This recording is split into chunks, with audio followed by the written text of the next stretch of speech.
Assalamu alaikum, 9th class. Today we are going to discuss, the topic is mass and weight. Mass and weight में हम differentiate करेंगे कि mass of a body या weight of a body इन दोनों में क्या फ़र्क है. Generally, mass and weight are considered similar quantities. Mass और weight को similar consider किया जाता है. But it is not correct. ये सही नहीं है. They are two different quantities. Mass और weight दो different quantities हैं. लेकिन आमतौर पे हम इनको सेम कंसीडर करते हैं. कहीं पर हम mass कह रहे होते हैं, कहीं पर हम weight कह रहे होते हैं. जहाँ पर mass कह रहे होते हैं वो एक्चुअली weight होता है, और जहाँ पर weight कह रहे होते हैं वो एक्चुअली mass होता है. तो आज ये कंफ्यूजन हम दूर करेंगे कि mass एक्चुअली क्या है और weight एक्चुअली क्या है किसी भी बॉडी का.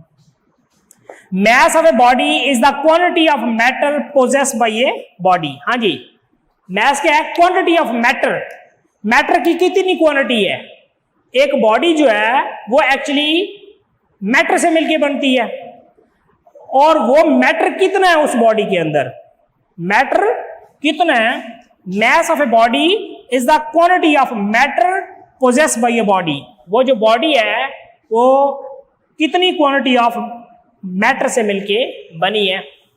ये पहली बात. दूसरी इसकी है, इट इज स्केलर क्वांटिटी. हाँ जी, मैस जिसका यूनिट किलोग्राम होता है, स्केलर क्वांटिटी है. अगर हम कहते हैं 5 किलोग्राम तो कंप्लीट हमारे जहन में ये बात बैठ गई कि हम मैस का जिक्र कर रहे हैं. 5 is the numerical value of magnitude and kilogram is the SI unit. It is scalar quantity which require only magnitude to complete description. मुकम्मल तौर पर बयान करने के लिए मैग्नीट्यूड की रिक्वायरमेंट होती है, वो स्केलर क्वांटिटी है. It does not change with the change of place. जगह के चेंज करने से मैस चेंज नहीं होता. जगह के चेंज करने से वैल्यू ऑफ जी, जो ग्रेविटेशनल एक्सेलरेशन है स्मॉल जी, वो वैल्यू चेंज होती है, लेकिन मैस चेंज नहीं होता. मैस कांस्टेंट रहता है किसी भी बॉडी का. It does not change with the change of place.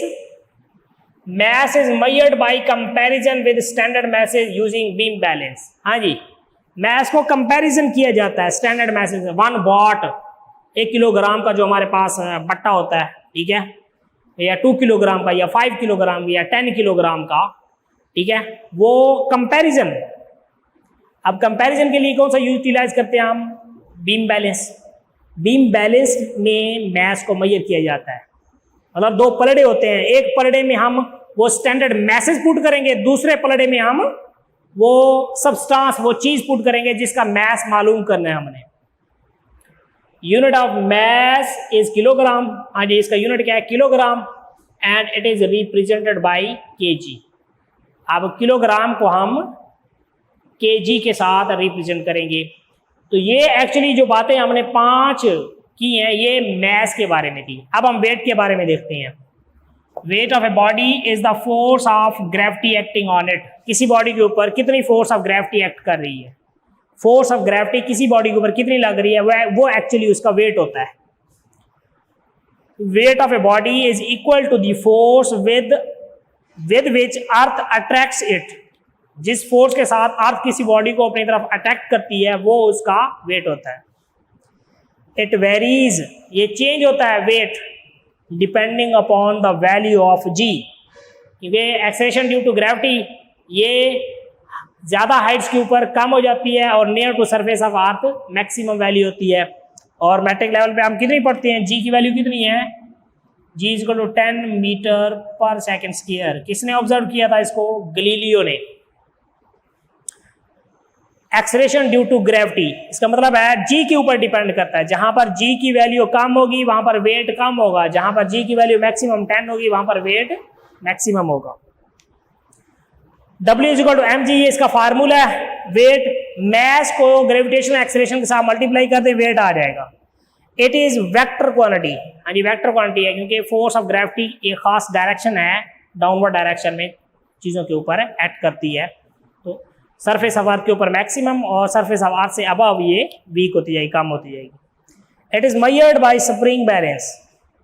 इसको मैस को हमने बीम बैलेंस के जरिए, इसको स्प्रिंग बैलेंस के जरिए, स्प्रिंग बैलेंस के साथ, क्योंकि ये ग्रेविटी जो है वो उस ऑब्जेक्ट के ऊपर पड़े और वो डाउनवर्ड डायरेक्शन में है, तो स्प्रिंग बैलेंस के ऊपर रीडिंग होती है जिसके ज़रिए हम वेट मालूम करते हैं।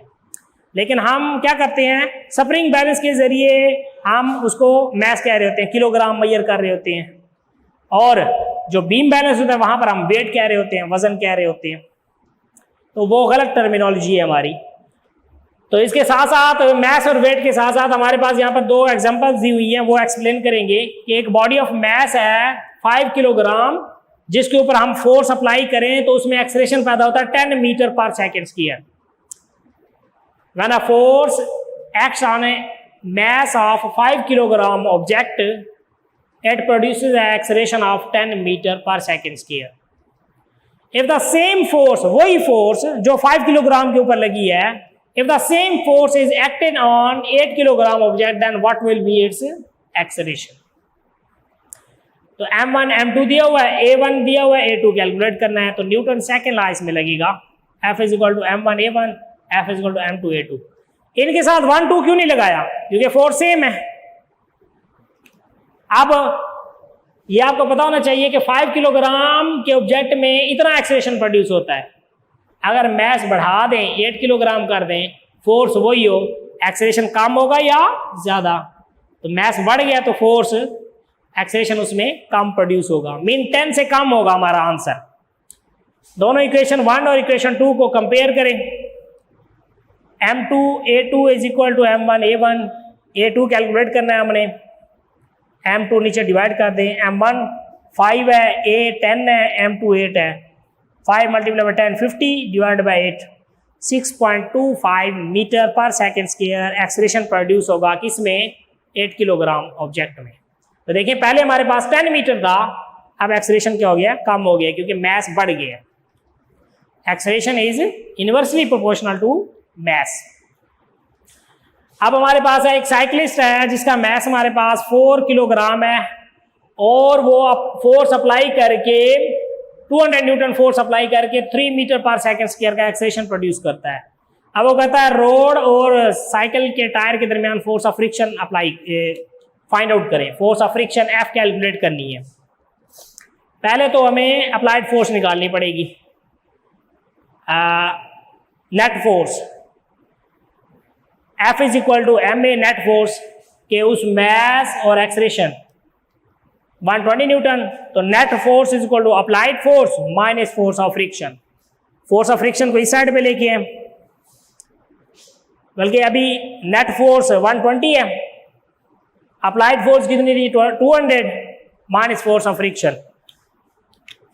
अब ये F माइनस इधर आके प्लस का हो जाएगा, ये कैलकुलेट करना है, 120 200 में से जाके माइनस कर ले, तो 200 माइनस 120, तो ये हमारे पास आ जाएगा 80 न्यूटन। तो इसका मतलब है रोड और टायर, जो साइकिल के ऊपर फोर्स अप्लाई कर रहा था, रोड और टायर के दरमियान जो फोर्स ऑफ फ्रिक्शन होगी वो कितनी होगी, 80 न्यूटन होगी। अल्लाह हाफिज।